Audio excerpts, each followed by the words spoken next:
விலை உயர்ந்த பொருட்களிலும் அரிதான பொருட்களிலும் தான் சத்துக்களும் மருத்துவ குணங்களும் நிறைந்துள்ளது என்பது நம்மில் பலரின் நம்பிக்கை. ஆனால் அது உண்மையில்லை.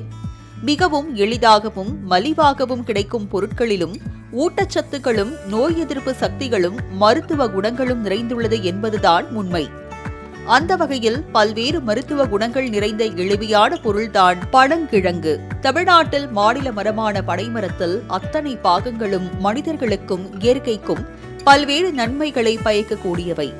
அதிலும் பனங்கிழங்கில் பல்வேறு சத்துக்களுடன் மருத்துவ குணங்களும் நிறைந்துள்ளது. பனங்கிழங்குகள் வெறும் சுவையை மட்டும் தருவதல்ல. பனங்கிழங்கில் நார்ச்சத்துக்கள் மிகுந்துள்ளதால் குடல் அழற்சி, வயிற்று மந்தம், மலச்சிக்கல், செரிமானமின்மை போன்ற பிரச்சினைகளுக்கு பனங்கிழங்கு சிறந்த உணவாகிறது. மேலும் பனங்கிழங்கில் சுண்ணாம்பு சத்து நிறைந்துள்ளதால் தசை வளர்ச்சிக்கும் வலுப்பெறுவதற்கும் எலும்புகளின் உறுதி தன்மைக்கும் பெரிதும் உதவுகிறது. இதனால் வயதான பின் மூட்டுவலி போன்ற எலும்பு பிரச்சினைகள் வராமல் தடுக்கப்படுகிறது. மேலும் பனங்கிழங்குகள் இரத்தத்தில் உள்ள குளுக்கோஸ் அளவை மெதுவாக உயர்த்துவதால் இதனை சர்க்கரை நோயாளிகளும் சாப்பிடலாம். அத்துடன் பனங்கிழங்கில் புரோட்டீன் நிறைந்துள்ளதால் அனைவருக்கும் சிறந்த உணவாகவே உள்ளது. பனங்கிழங்கில் இரும்புச்சத்து நிறைந்துள்ளன. சீரான செரிமான கோளாறை நீக்கி சரி செய்கிறது. அதிக ஊட்டச்சத்தும் குறைவான கலோரியும் கொண்டிருப்பதால் உடல் எடை குறைக்க நினைப்பவர்களும் உட்கொள்ளலாம். அத்துடன் நோய் எதிர்ப்பு சக்தி அதிக அளவில் உள்ளது.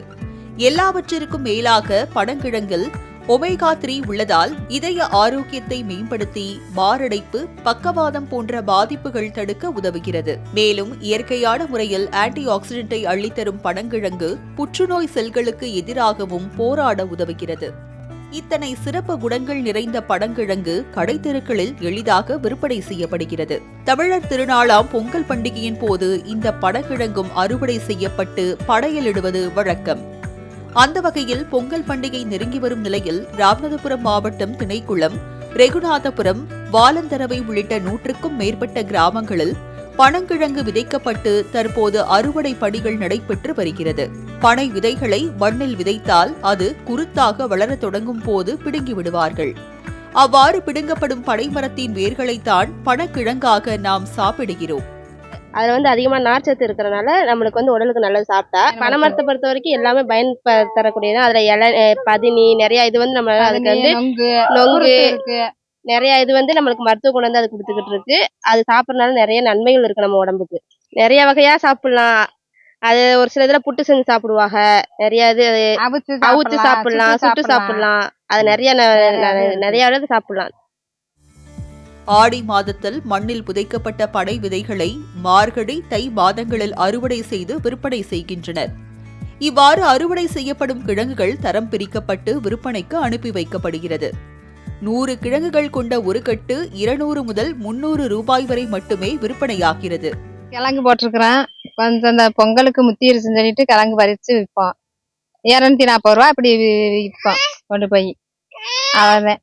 பனையில புறக்கி அதை கொண்டு போய் மண்ணுக்குள்ள விதைச்சு வைக்கணும். விதைச்சு வச்சு தண்ணி ஊத்தினாத்த தை மாசம் முடுங்க முடியும். இதுக்கு விதை எங்க இருக்கு? விதை பனையில அதை எடுத்து நீங்க விதைக்கிறீங்க?